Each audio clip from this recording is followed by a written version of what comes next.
We're going to be in Matthew chapter 13, and this week we're covering verse 44 and 45. So, I know, it's a lot. All right, let me just read that real quick. The kingdom of heaven, this is Jesus talking, just so you know. The kingdom of heaven is like treasure hidden in a field. When a man found it, he hid it again, and then in his joy went and sold all he had and bought that field. Again, the kingdom of heaven is like a merchant looking for fine pearls. When he found one of great value, he went away and sold everything he had and bought it.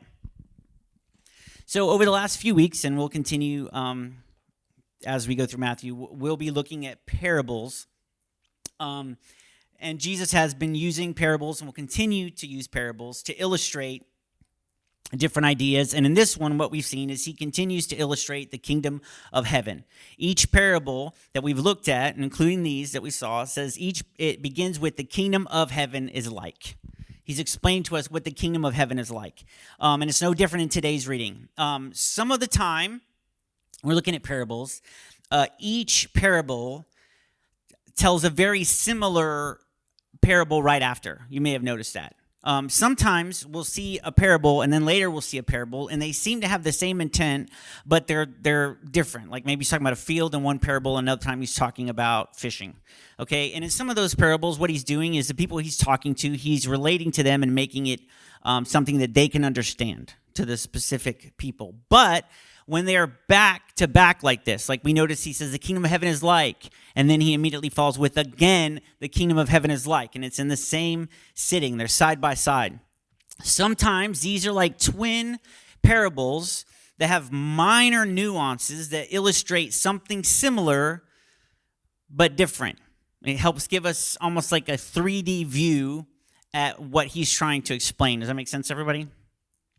So, as we look at parables, it's important that we remember one, and there's probably more, but this is one very important rule that I have. Don't get distracted by the details, okay? It doesn't matter why this man was digging in the field, okay? It doesn't matter what kind of field it was. It doesn't matter whose field it was. It doesn't matter what the treasure box looked like, okay? I always imagine that it's on a ship. No, sometimes we can get lost. We can get lost in trying to find meaning in every little detail. Right, but like, well, maybe the treasure box represents, you know? And sometimes they do, but sometimes we can get lost in trying to make details mean something, okay? We have to remember, he's trying to make it simple for people to understand. That's his goal, to make it so people can understand, all right? And there's already, because we can overthink stuff, there's already some different interpretations of this. Seemingly, it seems so simple, right? But some people can be like, no, it's not simple. There's so much here. And so I'm just going to, instead of going over all the different interpretations that are stupid, I'm just going to read you one as an example to explain why I'm not going to read ones like these. Okay, so one scholar, J.D. Crossan, argued in 1979 that when Jesus said sold all he had, when the man sold all he had, it has to be taken so absolutely that includes the parable itself.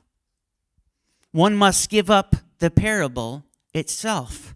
To be rid of all, you must get rid of the parable, and in abandoning all, abandon even abandonment.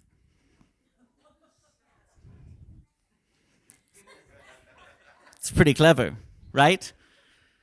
It actually just sounds like he didn't want to get rid of all that he had, you know. And he's like, I must to sell everything I have. I must not sell anything. Therefore, having everything is abandonment. I like it, right? So, and he's kind of rationalizing a way out of the truth of this parable, okay? And sometimes it's good to ask questions, but sometimes we kind of ask God questions like children, right? We have an ulterior motive. Sometimes we ask God over and over and over again. We ask him We know the answer. It's revealed to us. It's simple. We say, God, are you sure? But God, are you absolutely sure? Right? Because signs in the universe are telling me different. I thought of the number 47. I was on the sidewalk. Someone wrote 47. And I thought maybe that means I should do something different. People do this, okay? People do. Someone just came and counseled with me this week about it. One of you. I'm just kidding. I'm just kidding. But people do this, right? And anyone who has kids knows, before you have kids, you go, this is how you raise kids. They come, they ask you for something, you say, no. First time, no. And you hold to it. And they won't come again. That's how you do it. You tell them. You see people all over restaurants, grocery stores, you're like, what they need to do. But what you discover is that children have refined their own method of torture. And they will continue to ask the same question if they do not like the answer you gave. Okay? They will ask different parents. They will ask different people. They will ask you opinions of other people's perspective on the answer they were given, right? And they will ask so much that eventually sometimes you will give them what they want so they will shut up because you are so worn down, okay? Other parents do this. I've never done it, but I've seen it happen. No, you don't understand when you explain that's what happens. You don't understand how hard and how long they will come at you. Okay? And when you have multiple kids, they come together on it. They team up on it. Okay? And I just think we ask God questions like that. We're like, God, can I do this? No. But God, if you think about it, it's really in your benefit if I do this, right? And we have an ulterior motive when we ask. And I think sometimes we have this kind of attitude when we're reading the Bible, when we come across something that we may not like, we overthink it and we over-rationalize it until we get the answer we wanted in the first place. And if that's what we're doing, why bother reading the Bible? Because you yourself are God. You answer your own questions, all right? So I think it's important when we are reading the Bible, though we want the Holy Spirit to reveal to us not what we want, but what the truth is. What's the truth? God, I want you to show me what the truth is. So with that in mind, let's look at the first parable. And just so you know ahead of time, apart from that crazy theory we just read from that guy, everyone agrees on what this parable means. So it's pretty easy, okay? The kingdom of heaven is like treasure hidden in a field. When a man found it, he hid it again, and then in his joy went and sold all he had and bought that field.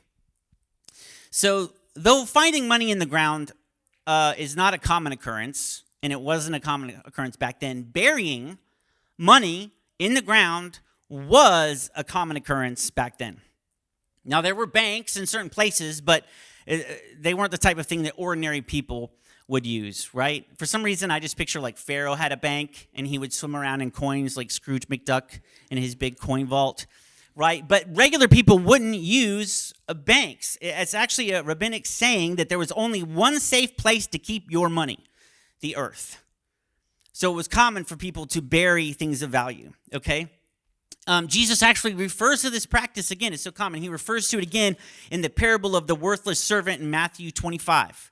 And we'll get to that later. Don't want to ruin what I've got for that. But it was also common to bury your valuables in times of war. We have to remember where they live in the Middle East. Like, this is an area that's been fought over time and time again. Wars would just break out, not between countries, but between tribes. And so they would bury their valuables in the ground before they fled because they couldn't. They're trying to leave in a hurry. So it was common. They would bury their valuables in the ground on their property, hoping to come back one day and dig it back up so they would have it. Okay, so it's common for people to bury valuables in the ground. They might have had more hope in those days that they could find buried treasure than we might have today. Okay, so a very lucky man, I don't believe in luck, that's why I'm throwing these up, okay? Very lucky man, you might say, was going about his business, everyday tasks, he's working for another person, because he's in another person's field, right? And he stumbles upon something that can change his life forever. He stumbles upon treasure. And even though I just told you not to overthink this. Some of you might have already overthought it. Okay? The question might come up. The treasure is in a field that belongs to someone else. Right? This guy, is he taking advantage of the owner? Is he stealing from the owner? Would Jesus use a person of questionable morality to demonstrate the kingdom of heaven? Did anybody wonder that? It's something people wonder. And because I know people have asked that question, I'm going to give you the answer, okay? So even though at this time Roman law was instituted and these types of like normal, everyday type affairs, Jewish law was used to govern. And by Jewish law at this time, concerning hidden treasure, if a man finds scattered fruit or scattered money, they belong to the finder. Finders, keepers. Okay, that's biblical. So when your kid says finders, keepers, they're like, they know the word, keep it. No, I'm just kidding. It's not in the Bible, just Jewish law. But by Jewish law at the time, concerning hidden treasure, if a workman came upon a treasure in a field and lifted it out, it would belong to the master of the field. Notice in the parable, the man is careful not to lift it out of the hole. He finds it, reburies it, and goes. Okay? So this is entirely legal and moral, just so you know. Okay? But none of it matters. None of it matters. Okay? But sometimes, people, when they're looking, they'll be like, I don't know if I can follow this Jesus who praises a man of questionable character, right? The man is not the man solid gold, right? No pun intended. So, in this parable, the man has such joy at the discovery that he's willing to give up anything and everything to make sure, without question, that the treasure is his. He's willing to give up everything, anything, all that he has to ensure that the treasure is his. The discovery of the kingdom of heaven, just going about his daily routine, he just stumbles upon it. He stumbles upon God. He experiences God in such a way, this short situation of coming in contact with the living God makes him change his life and say, I will get rid of everything else so that I can attain this, so that I can have this, because no cost is too high. He knows. He's not like a great appraiser of gold or an appraiser of wealth. He can see. It's obvious to him. What I have found is worth more than all that I have, and I will get rid of all of it to attain this. That is how the kingdom of heaven is. We receive far greater than whatever we give up. And it means for us that we might have to give up. There's no one who has come to God and never had to give up a thing. No one. Because we're all sinners. No one is perfect. If you were perfect, you might not have to give up anything. But actually, if you were perfect, you would still have to give up something, because you would turn your will over to God. God, what do you want? God, what do you want? You have to give up certain goals, certain dreams, aspirations, habits, ambitions, maybe some relationships. Lay it down. God, what do you want? What do you want? What comes first? You cannot come to Jesus. You cannot come to Jesus and say, God, I give you everything but this. Lord, I lay down my life but this. I give you everything but this. You cannot have this. You cannot change this. This has been in my life for a long time. This is who I am. This is who my family is. This is how I was raised. I will not give this up. You can have everything but this. This is part of my identity. This is who I am. You cannot change that. If you cannot come to Jesus and with that attitude. You have to be willing to give up anything and everything. If we tell Christ, there is something in my life that you can't change, we love that thing more than him. You can't change this. We love that thing more than him. And it's not a relationship with God. We cannot hold back anything. We have to take up our cross and follow him. And if we are unwilling to do this, it is because If we think something is so valuable that we will not give it to God, it's so important that we will not give it to God, it means we love that thing more than God. We love that thing more than God. We will not lay it down. Do we understand the value of what Christ gives us? And I think because we are free to worship him however we want, because there are people across the world who understand following Jesus. And it's not even like, for them, it's not even like, maybe I'll lose my family. You know? For us, we're like, oh, when we say, oh, I'll lose my family, it means like we're going to have some really annoying conversations at Thanksgiving. Right? But for them, there are people living in the world today.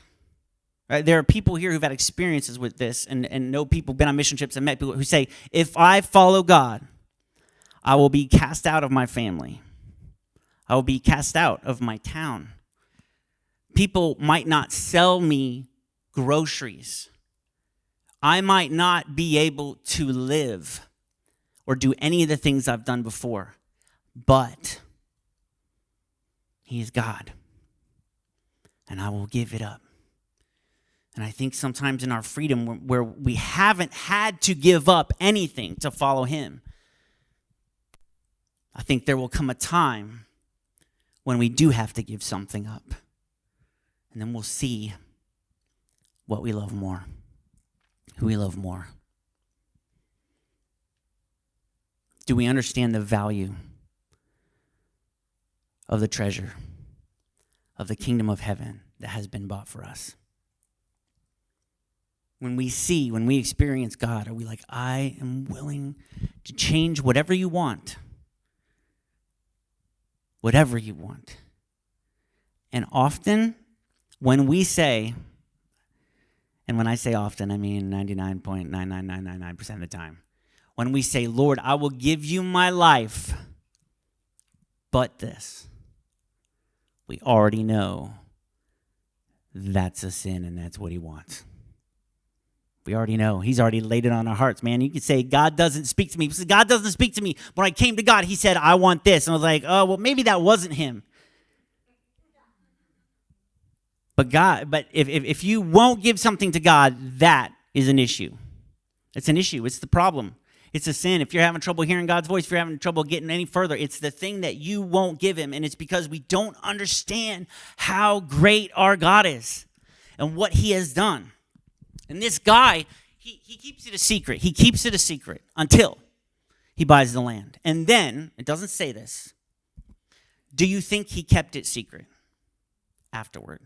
Do you think he could keep it secret afterward? Even though it cost him everything, do you think he would be quiet about it afterwards? There's no way.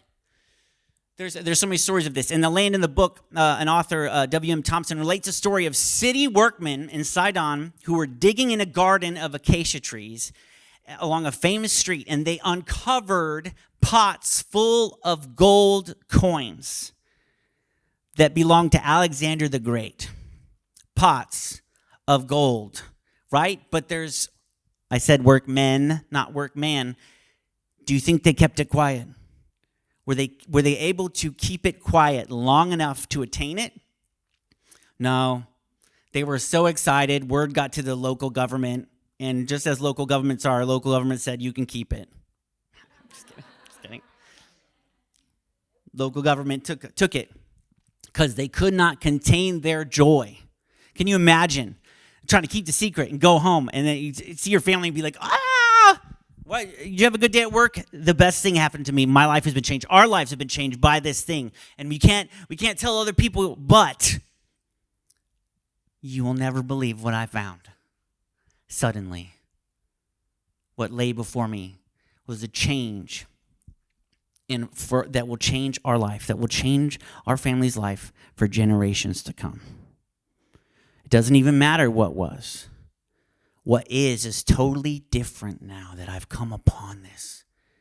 And it's so great now that I've attained it, I cannot keep it secret. And in our hesitation, sometimes I fear as Christians that we have forgotten the value of the treasure of the kingdom of heaven? Do we have the same joy when we discover the kingdom of heaven? Do we have the same joy now that we had upon discovering the kingdom of heaven? Because that's what Jesus says the kingdom of heaven is like. We have to understand that. And as we move on to the next parable, it seems like an almost identical situation. Again, the kingdom of heaven is like a merchant looking for fine pearls. And when he found one of great value, he went away and sold everything he had, and he bought it. And to these ancient people, we have to understand, the pearl was the most beautiful of all possessions. They were very valuable. Okay, and many people point out, as we're looking at these twin parables, what are the differences? The difference here is that the man is intentionally seeking the pearl. The workman comes upon the pearl accidentally. This man is seeking it out. He's been looking for it his whole life. He's been looking for it his whole life, and he is very aware of the value. He is very aware of the value. In fact, he knows that it's so valuable, and he has, this workman, we can assume he didn't have much, and he's willing to give it all. This man, we can assume because he's a merchant in fine pearls, that he sells fine pearls, and he has some in his possession, but he's willing to sell all the other pearls that he has spent his life trying to find, that he has invested in. He's willing to get rid of them in an instant to attain this. He's willing to get rid of multiple things to attain one. He's been looking for it his whole life, and he finds it, and he knows that it is more valuable than all the things that he has invested in his life up to that point. Everything else is a lesser pearl. Everything else is a lesser pearl. He'd already spent considerable time and considerable resources. Have you ever had God say, all right, I want you to give that, and you're like, well,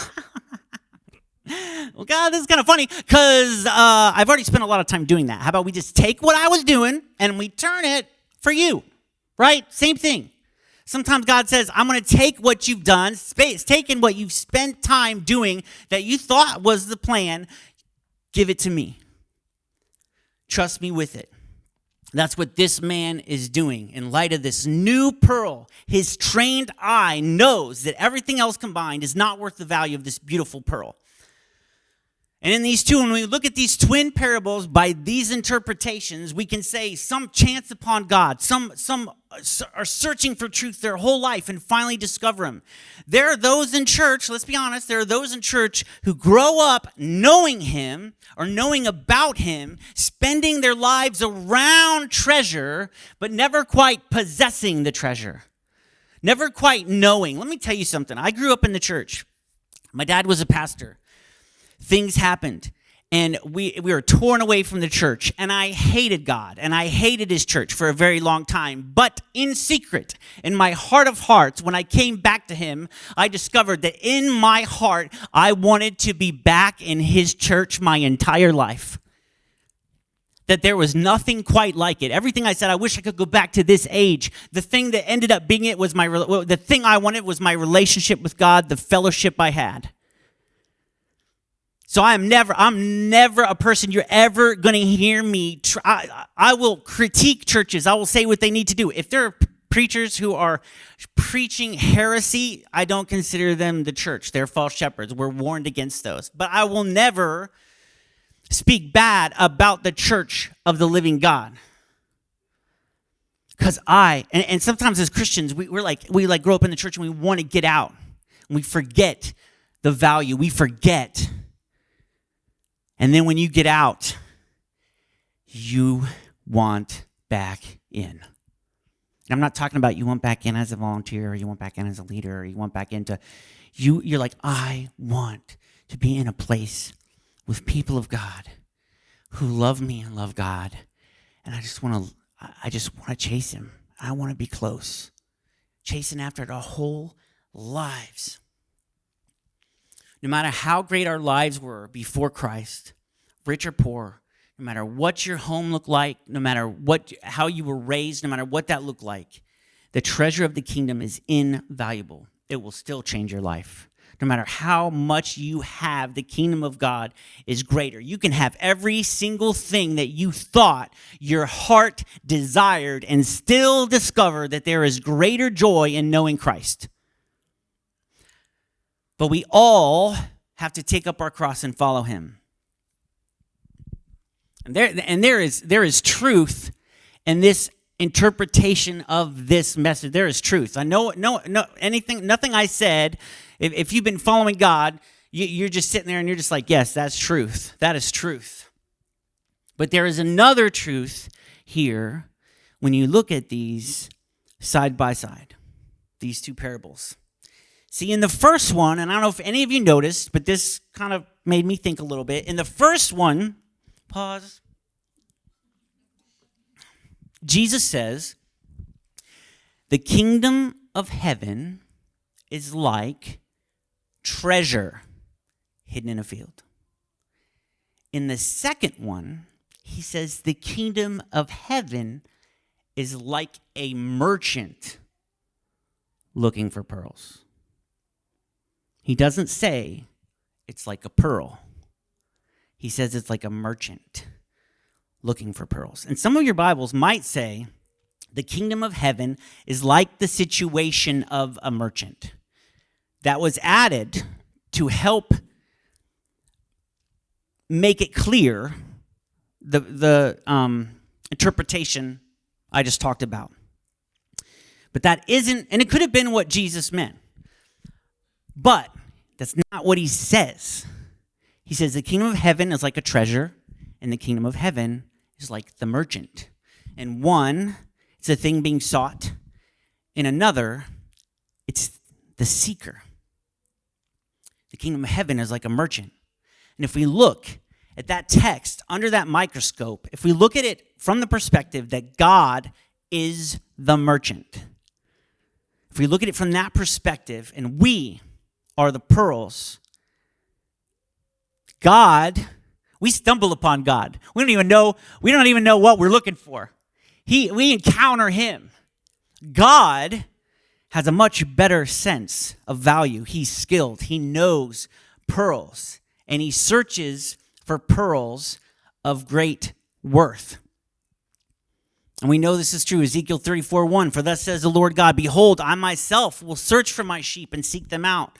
Luke 19:10, for the Son of Man has come to seek and to save that which was lost. Matthew 18:12, what do you think? If any man has 100 sheep and one of them has gone astray, does he not leave the 99 on the mountains and go and search for the one that is straying? Ezekiel 34:16, I will seek the lost, bring back the scattered, bind up the broken, and strengthen the sick. But the fat and the strong I will destroy. I will feed them with judgment. 2 Chronicles 16:9, for the eyes of the Lord range throughout the earth to strengthen those whose hearts are fully committed to him. We stumble upon him. We don't know exactly what we're looking for. We know he is a treasure of great worth, but in our simplicity, we cannot fully understand it. He seeks us, intentionally seeks us out. He knows us. He knows our hearts. He knows our strengths. He knows our weaknesses. He knows our hopes and our dreams, our desires, our imperfections. He knows everything about us, and he sees such value in us that he paid all to attain. Gave of himself, the ultimate price. And to a God who is perfect and invaluable, there is nothing that can replace the value of him. He paid all. He gave of himself that we might be his.